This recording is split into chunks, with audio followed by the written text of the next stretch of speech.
Allahumma jal hadzal makan aminan mutma'inna warzuq ahlahu min ath-thamarati wal amwal. Ya Allah, ya Allah, itu pong lugar namin na tinitirahan ya Allah ya Rabbal Alamin.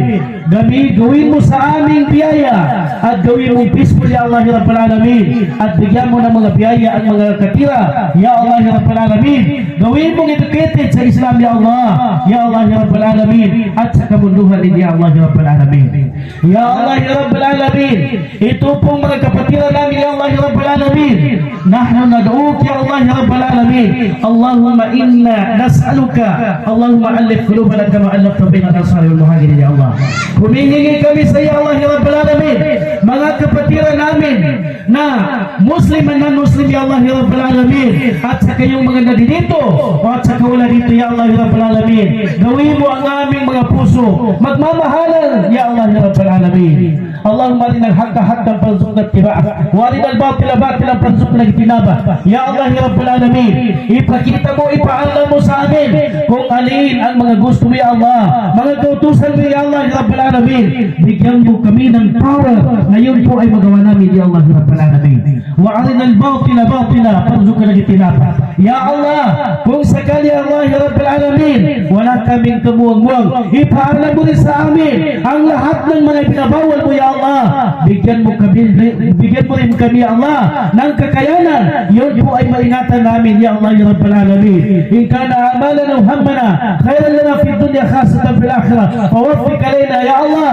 Kung sakali ya Allah may mga plano kami na alipin mo dito sa mundo, kung ang plano namin yun po ay magkakabuti sa amin ya Allah at sa maraming tao, ibigay mo sa amin ang hindi kami mahihirapan ya Allah ya Rabbal Alamin. In kana amalan hammana sharran lana fid dunya khasatan fil akhirah fala tuwaffiq alaina ya Allah ya Rabbal Alamin. Anta ta'rifu ma fi halatina ya Allah. Ya Allah, kung sakali may mga plano kami na yung plano namin ya Allah ya Rabbal Alamin, akala namin makakabuti ya Allah, ngunit alam mo ya Allah yun ay makakasira sa amin pagsasamahan at sa personality ya Allah. Huwag mong ibigay sa amin ya Allah ang ibigay mo sa amin kung ano ang makakabuti sa amin sa mundo at kabilang buhay. Rabbana atina fid dunya hasanah wa fil akhirati hasanah wa qina adhabannar. Ya Allah, ibigay mo sa amin ang kapayapaan, pagmamahalan at kabuhayan na mabuti dito sa mundo, lalo na sa kabilang buhay. Alhamdulillah. Dito, dahil ito po ay hindi rin tayo magtatagal. Pag magkakuha na kayo at magkasyat, ay hindi ang ibig sabihin sinasyat mga kapatid sa Islam ay ito po ay may meaning. Kaya lang siyempre itong tulong nila galing sa association, gusto nila ipa-approve na yun po ang kanilang mga tulong ay nakastarating. Kaya mga kapatid sa Islam, aakyat tayo dito ng Bagyong Karina. at ang ating leadership na si Dito sa Sultan. Sitio Siwang. Nakita ko na dito kanina, Sultan, hinahanap ka na ng mga kapatid.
Puso! Apoyan nila! Apoyan nila!